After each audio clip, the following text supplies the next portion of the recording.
पुन्हा एक दुर्दैवी घटना घडली आणि आनंद साजरा करायला गेलेल्या पर्यटकांवर पूल मृत्यू बनून कोसळला। ही बातमी आपल्याला सविस्तरपणे जाणून घ्यायची आहे।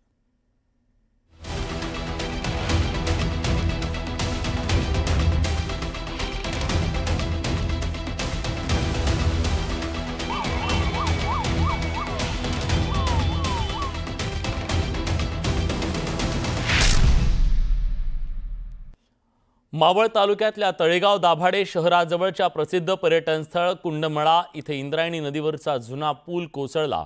या दुर्घटनेत अनेक पर्यटक वाहून गेले। त्यातील 41 पर्यटकांना एनडीआरएफच्या टीमने रेस्क्यू केलेला आहे। या दुर्घटनेत तिघांचा मृत्यू झालाय, 2 जण बेपत्ता आहेत, तर जखमींवर तळेगावमधल्या रुग्णालयात उपचार सुरू आहे। त्याचं घडलं असं पावसाळ्यात कुंडमळ्यात पर्यटक नेहमी गर्दी करत असतात।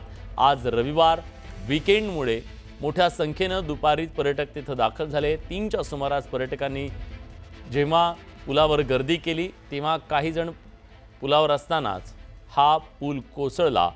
काही जण नदीत पडले, काही वाहून गेले। याची माहिती मिळताच बचाव पथक तात्काळ घटनास्थळी पोहोचलं।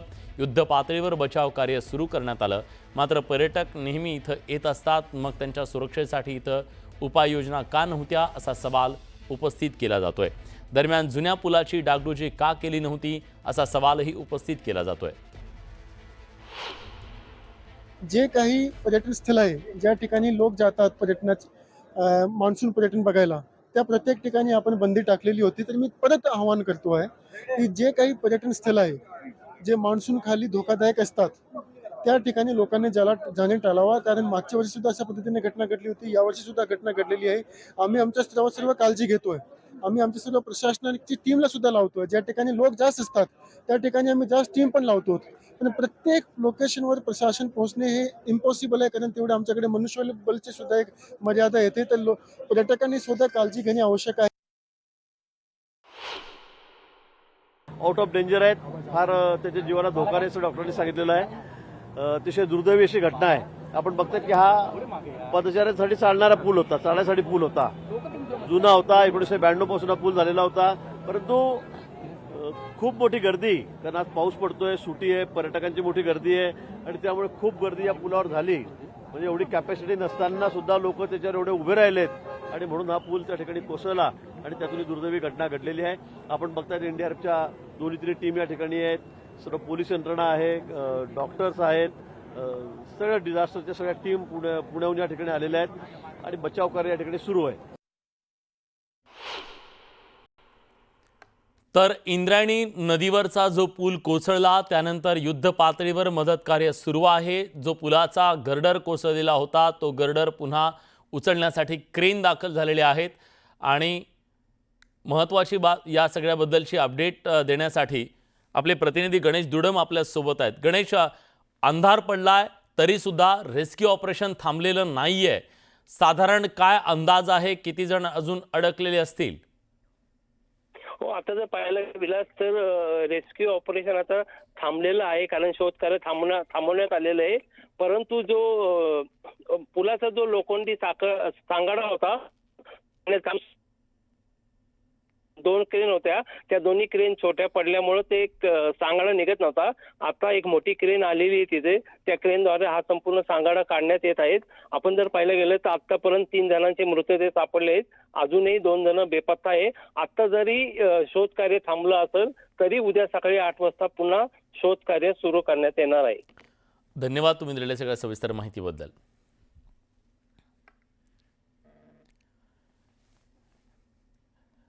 इंद्रायणी नदी पूल दुर्घटनेची पंतप्रधान नरेंद्र मोदींनी दखल घेतली आहे। पंतप्रधान नरेंद्र मोदी यांनी मुख्यमंत्री देवेंद्र फडणवीस यांच्याशी फोनद्वारे संवाद साधलाय। आवश्यक ती सगळी मदत करण्याचं मोदींनी आश्वासित केलंय। केंद्रीय गृहमंत्री अमित शहांनी देखील मुख्यमंत्र्यांसोबत फोनवरून चर्चा केल्याचं कळत आहे।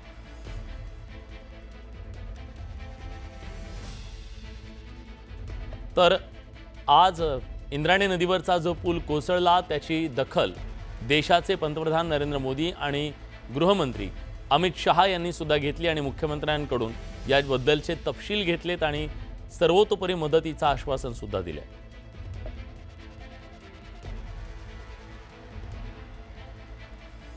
उपमुख्यमंत्री एकनाथ शिंदे यांनी राज्याच्या मुख्य सचिव सुजाता सौनिक यांना फोनवरून राज्यातल्या सगळ्या जुन्या पुलांचं ऑडिट करण्याचे आदेश दिले.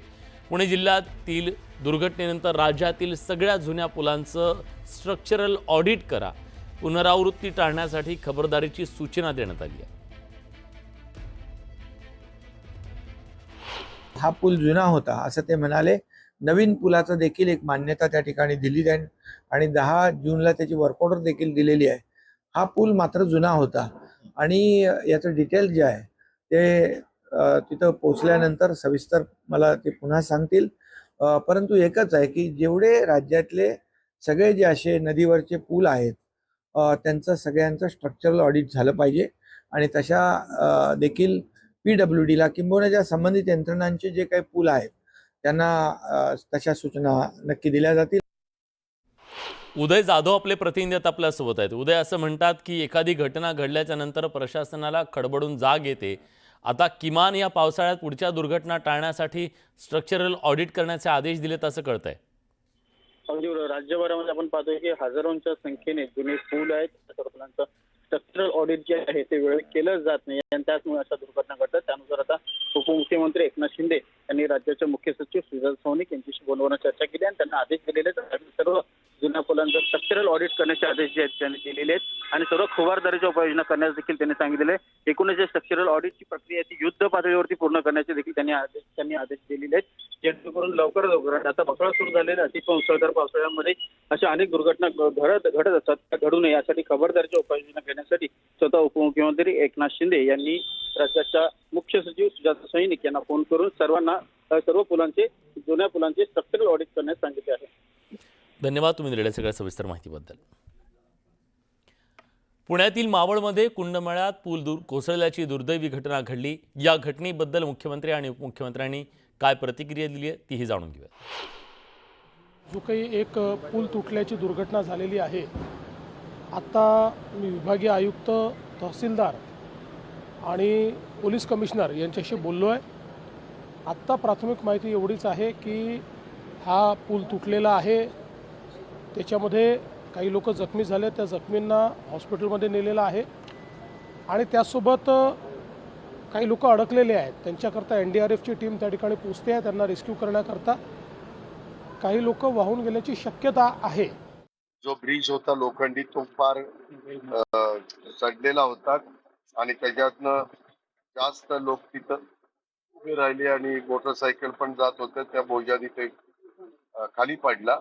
तिथं 8 कोटीचा एक ब्रिज ऑलरेडी मंजूर आहे, पण त्याच्याबद्दलची उत्तमभूत सगळी माहिती नीटपणे कलेक्टरला द्यायला सांगितलेली. कलेक्टर म्हणले काही काळामध्ये तुम्हाला देईल. जिल्हाधिकारी यांच्याशी चर्चा केल्यानंतर ते म्हणाले 38 लोकांना सुरक्षित बाहेर काढले. NDRFची टीम, लोकल रेस्क्यू टीम त्या ठिकाणी काम करते आहे. स्थानिक लोक देखील मदत करतायत आणि बचाव कार्य सुरू आहे.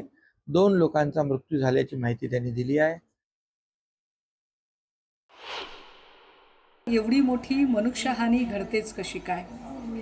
या सगळ्या घटना आपण बघितल्या तर शासन प्रशासनाचा अक्षम्य हलगर्जीपणा या सगळ्यांच्या मुळाशी आहे हे लक्षात येतं. मुळात पावसाळा सुरू होण्याच्या आधी ही सगळी महत्त्वाची कामं करायला घेतली पाहिजेत. पावसाळा संपण्याच्या आधी हमरस्त्यांवरचे पूल, महत्त्वाच्या नद्या आणि तिथे असणारे रस्ते या सगळ्या गोष्टींची पाहणी करणं गरजेचं आहे. काही पूल मोडकळीस आले असतील, जीर्णशीर्ण झाले असतील तर त्याचं स्ट्रक्चरल ऑडिट तपासणं गरजेचं आहे. बारामतीच्या खासदार सुप्रिया सुळे यांनी ही घटनास्थळी भेट देऊन तिथल्या परिस्थितीचा आढावा घेतला. यावेळी त्यांनी पर्यटकांना धीर दिला. सापडेल तुम्ही काळजी करू नका. फॅमिली कुठे आहे? फॅमिली कुठे आहे? माझी मुलगी हॉस्पिटलमध्ये सापडेल तुम्ही काळजी करू नका. सापडेल किती कुठे होते ते? ब्रिजवरच होते. ब्रिजवर होते. तुम्ही काळजी करू नका. माझी जीजू आणि त्यांचा मुलगा नाही सापडेल बेटा. बेटा त्या बाजूला असेल, त्या बाजूला असू शकतो ना राजा. फोन हरवला असेल निगेटिव्ह तुम्ही काळजी करू नका. समोरच्या बाजूला असू शकतो ना बेटा, कदाचित समोरच्या बाजूला असेल. जरूर जरूर जरूर जरूर जरूर जरूर एक काम करा रे, एक काम कर. कोण आहे इथलं? तुम्ही असं करा, 1 मिनिट ताई, काळजी करू नका ताई. असं करा, तुम्ही ह्या तिघांना घेऊन जा. जावा जावा जावा जावा, हिला घेऊन जा. बेटा तुझं नाव काय? अनुष्का काय? कदम. कदम. एक कोण आहे इथे? ओ दादा कुठे गेले ते माझ्या बरोबर? हे घेऊन जा.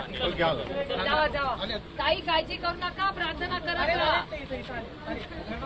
हा, अधिकारी यांना मदत करा. नाही नाही नाही, तुम्ही काळजी करू नका. तुम्ही काळजी करू नका ताई, तुम्ही काळजी करू नका.